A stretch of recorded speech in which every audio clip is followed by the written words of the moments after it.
Ak máš pocit strachu, neistoty, úzkosť pociťuješ bez dôvodu, máš nedôveru v život, máš potrebu kontrolovať, pocit, že nemáš oporu,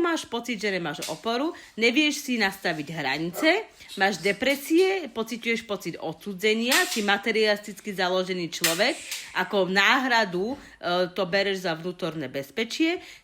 má fyzické prejavy týchto problémov sú bolesti nôh, spodná časť chrbtice, poruchy konečníka, čriev alebo hemoroidy, zápcha, problémy s močovými cestami, oslabený imunitný systém,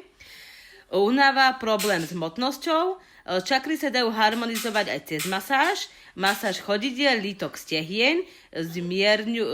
zmierňujúce, uzemňujúce masážne oleje potrebujeme, v rytmickom tempe, aby masáž bude prebiehať, aby ste